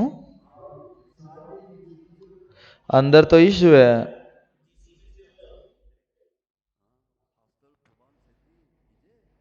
पास्टर भुवन शेट्टी जी, सही है ना?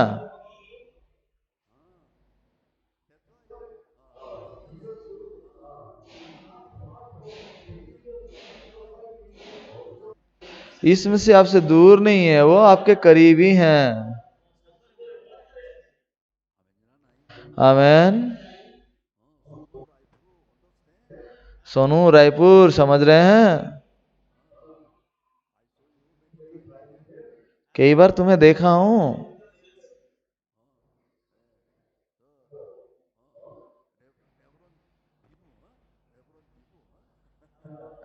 रेवरेंड विभू, गुड मॉर्निंग। बबी स्वामी आज्ञा, ठीक है।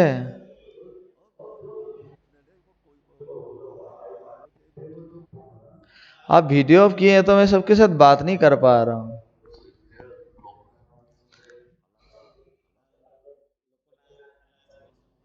लोकनाथ हला हला कुछ है, सोनाली, ठीक है जो भी, रिंकू मलिक। तो इसके बारे में सोचिए।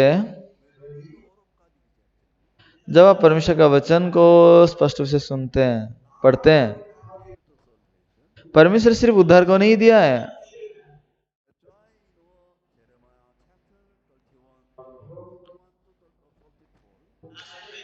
यिर्मयाह 31 का 31 से 34 तक जब पढ़ते हैं,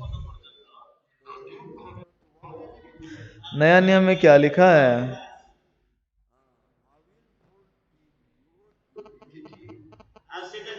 मैं तुम्हारे अधर्मों को क्षमा करूंगा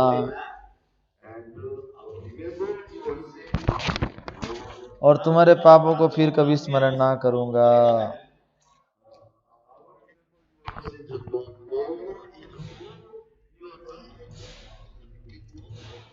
मैं तुम्हारे पापों को फिर कभी स्मरण नहीं करूंगा। ये पुनर्जन्म होने के बाद का जीवन है। ये एक ऐसा वाचा है जो बादल में धनुष की तरह। आमेन,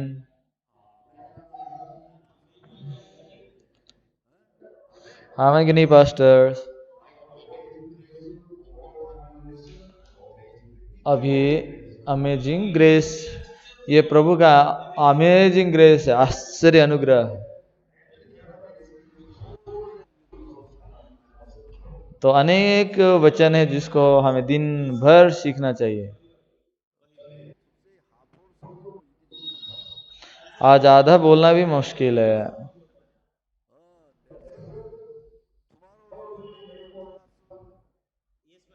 कल एक और क्लास बनाई है तब अच्छा होगा।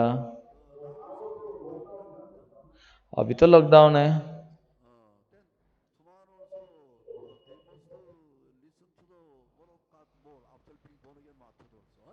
तो पुनर्जन्म होने के बाद क्या करना चाहिए, उसके बारे में भी और वचन को सुनना जरूरी है। because this is amazing grace, no? क्योंकि ये अमेजिंग ग्रेस है। Amazing grace.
धन्यवाद, धन्यवाद। धन्यवाद, समस्त बहुत धन्यवाद। बहुत बहुत धन्यवाद। मेरा समय गुजरा हुआ है।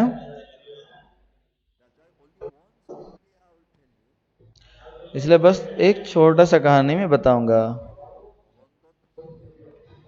और कल भरपूर वचन को और बताऊंगा। एक बस वचन को बताऊंगा।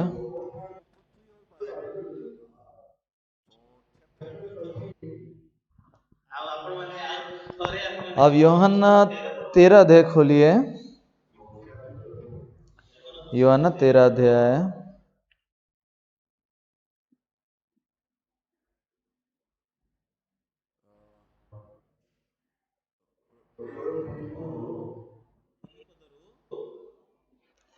यूहन्ना 13:3 से लेकर यूहन्ना 13:3 से 11 तक पढ़ेंगे।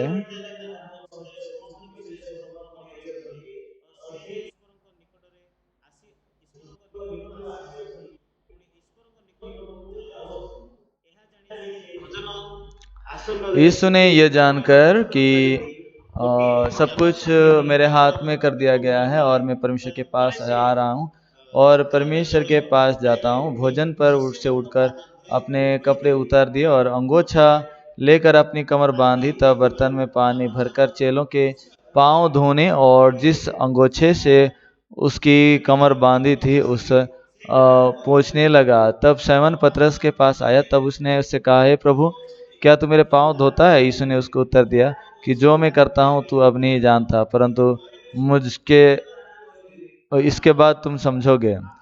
पतरस ने उसको कहा कि तू मेरे पांव कभी ना धोएगा पाएगा। ये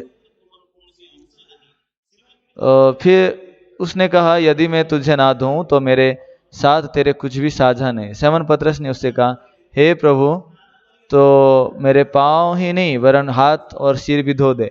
यीशु ने उससे कहा, जो नहा चुका है उसके पांव के सिवा और कुछ धोने का प्रयोजन नहीं, परंतु वो बिल्कुल शुद्ध है और तुम शुद्ध हो, परंतु सबके सब नहीं।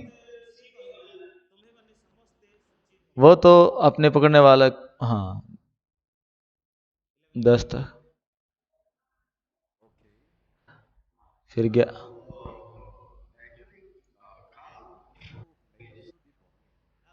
अब यहाँ परमेश्वर जो हमें पुनर्जन्म होने दिया है,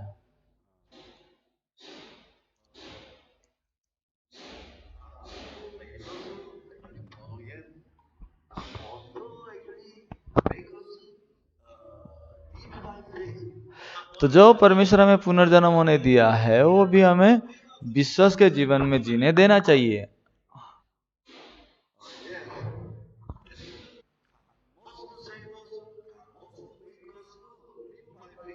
और परमेश्वर हमें उद्धार करना चाहिए। आमीन। वो उद्धार करने वाला हमें विश्वास के द्वारा भी जीने की देना चाहिए।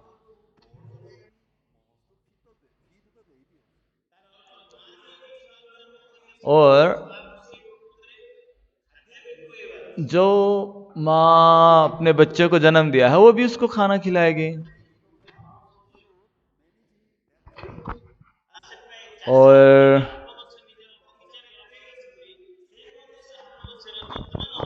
जो आम का पेड़ लगाया है वो भी उसका ख्याल रखेगा।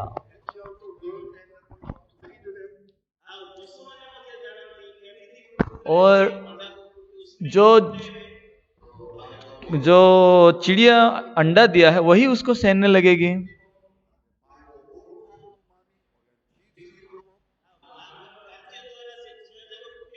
और माँ के काम के द्वारा वो अंडे होते हैं और वो बच्चे होते हैं, वो बढ़ते हैं।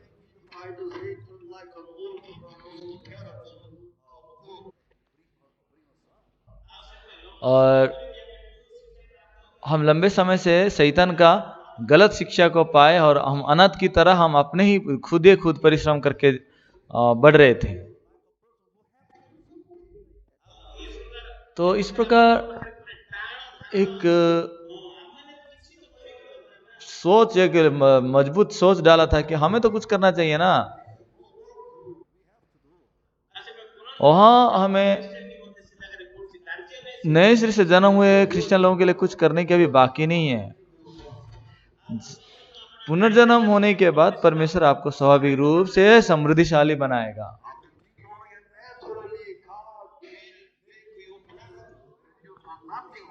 और पुनर्जन्म होने के बाद परमेश्वर भी आपको आशीष में जीने बनाता है। और यहाँ पे क्या हुआ है, यीशु मसीह चेलों का पांव धो रहा है। अरे बाप रे, यह पतरस बहुत मनुष्य का इंसानियत आदमी था वो। नहीं नहीं नहीं नहीं नहीं, तू मेरे पांव को धो नहीं सकता।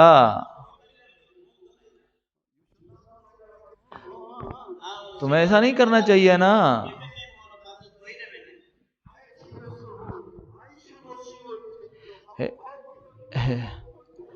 हे यीशु, मैं तुम्हारा पांव धोना चाहिए, तुम कैसे मेरे पांव धोने आ रहे हैं?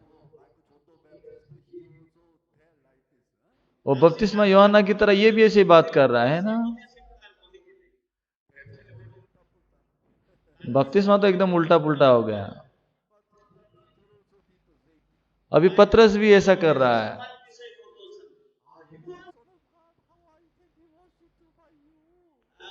और तुम परमेश्वर का पुत्र हो, तुम मेरा पाप को कैसे धोगे?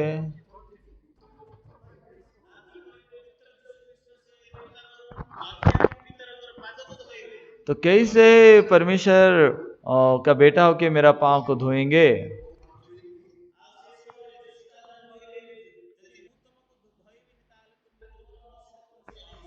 अगर मैं तुम्हारा पांव को नहीं धोऊंगा तो तुम्हारा मेरे साथ कोई साझा नहीं। नहीं नहीं नहीं, ऐसे मत बोलिए।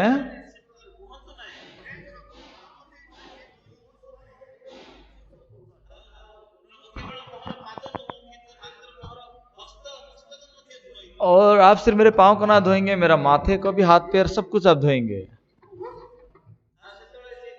तब वो बता रहे हैं जो नहा चुका है उसको पांव को धोने के सिवा और कुछ धोने की आवश्यक नहीं है।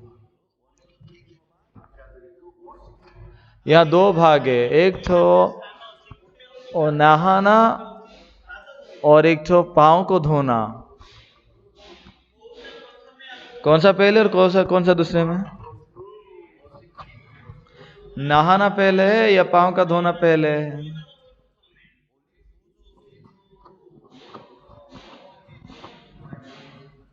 और किसका पाँव को यीशु धो सकता है?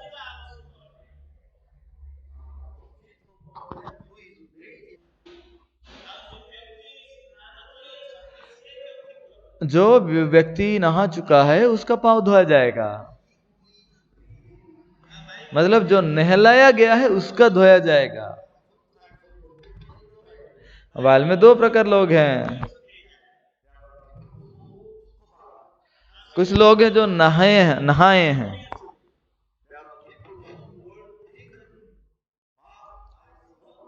और कुछ लोग हैं किसी के द्वारा नहलाए गए हैं।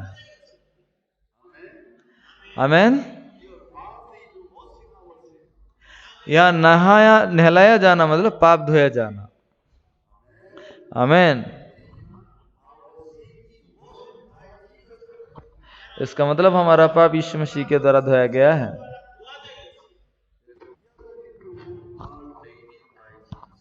इसका मतलब हम वो लोग हैं जो यीशु मसीह के द्वारा पाप में धोए गए हैं।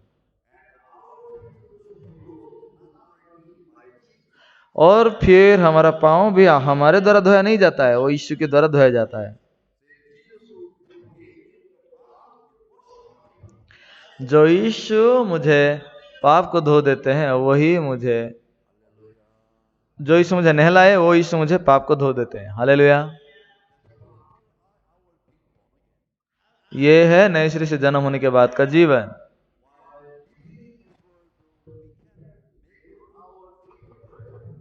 संसार में जीते समय हमारा पाँव कभी गंदा हो भी सकता है।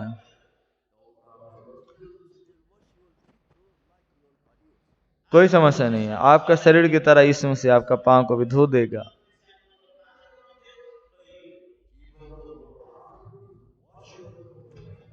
जो नहलाने वाला है वो पाँव को धोने वाला है।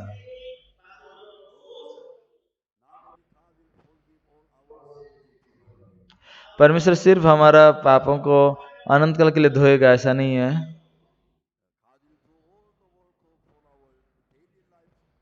तो परमेश्वर हमारे लिए सब काम को हमारे दैनंदिन जीवन के लिए करते हैं। इसलिए आपका पुनर्जन्म होने के बाद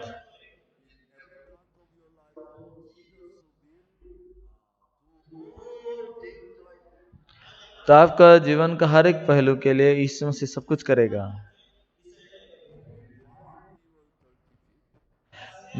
वो तुम्हारा गंदा पाँव को निकाल के फिर वो आके तुम्हारा पाँव को धोएगा,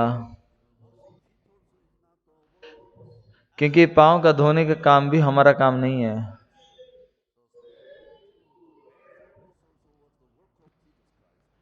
तो जैसा हमारे नहलाया जाना यीशु मसीह का काम है, हमारे पाँव को धोना भी हमें उद्धार करने वाला यीशु का काम है। आमीन कि नहीं पास्टर्स?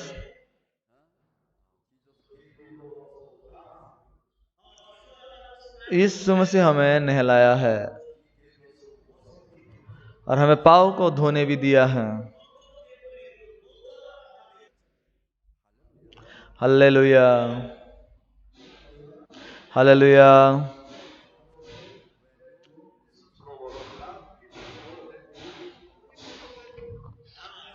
कल भी आप परमेश्वर का वचन जब सुनेंगे बहुत खुश हो जाएंगे आप। आज खुश है तो थोड़ा तालियां बजाएंगे।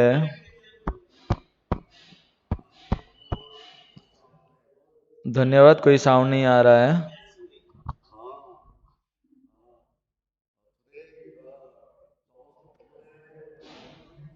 आज सबको अच्छे से सुने क्या?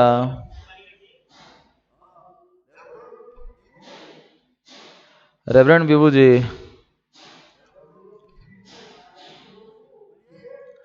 रेवरेंड विभू माइक खोलिए।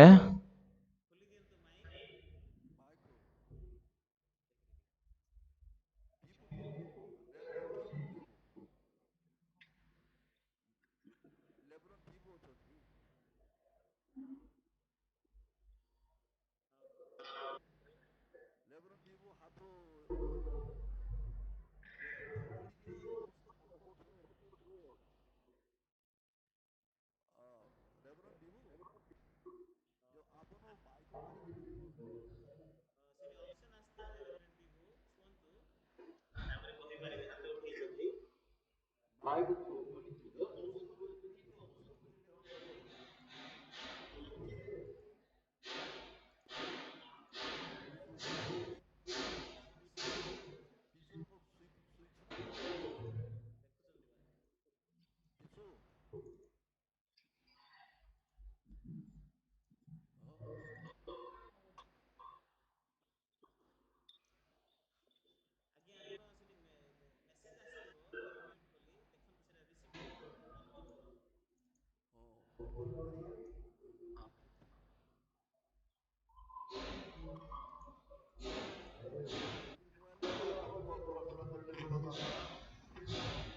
ତାପରେ ପ୍ରାର୍ଥନା କରିବେ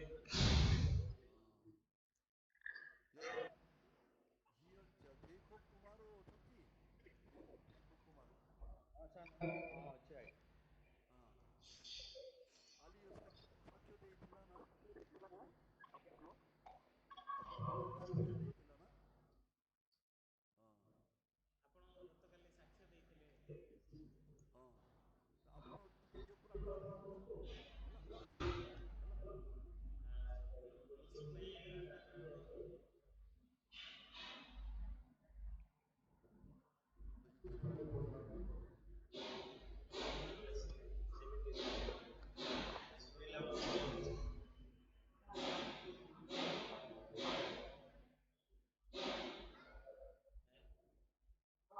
ଆଜ୍ଞା ଜେକବ କୁମାର ଆଜ୍ଞା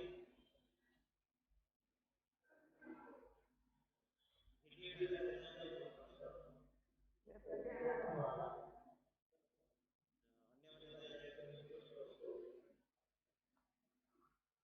देखो कुमार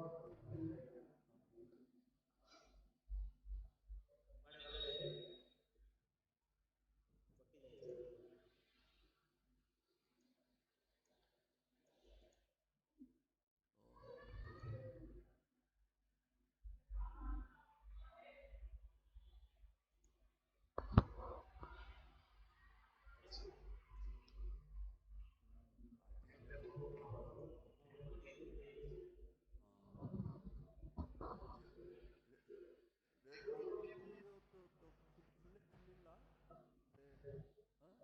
레브론 비부 브라더 야 레브론 비부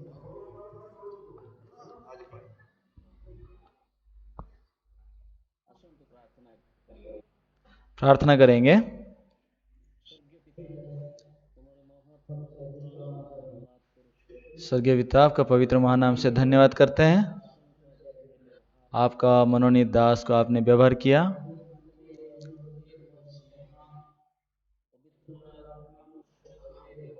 और आपके सामर्थ्य के द्वारा उनको आप व्यवहार किए और अपने भिन्न भिन्न लोगों को एकत्रित करके पापों की क्षमा और पुनर्जन्म की अनुभव के साथ शक्ति सामर्थ्य पवित्र आत्मा के बारे में भी आपने बताया। आपको धन्यवाद देते हैं और दुनिया के अंत तक परमेश्वर सबको आप इस्तेमाल कीजिए और अनेक लोगों को पापों की क्षमा का अनुभव के साथ और पवित्र आत्मा के सामर्थ्य से जीने का जीवन दीजिए। अभी कोरोना वायरस सारे देश विदेशों में फैला हुआ है और अनेक लोग व्यस्त हो रहे हैं, परंतु प्रभु उनको मृत्यु से तू बचा के ये वचन उनके लिए आशा का कारण बने और अनेक पास्टर प्रचारक विश्वासियों के दिलों में प्रभु आपका वचन को दीजिए और सारे CLF में योगदान दिए लोगों को आशीष दीजिए और उन्हीं के सेवकाई को भी आशीष दीजिए। आपके सेवक लोग जो भिन्न भिन्न जगह पे सेवकाई करते हैं, उन सारे जगह को भी स्मरण कीजिए। और आज यहाँ उपस्थित हुए सबों को और वचन देने के लिए सारे बातों को धन्यवाद देके प्रभु यीशु मसीह के नाम से प्रार्थना करते हैं। आमीन। धन्यवाद। आमीन। धन्यवाद।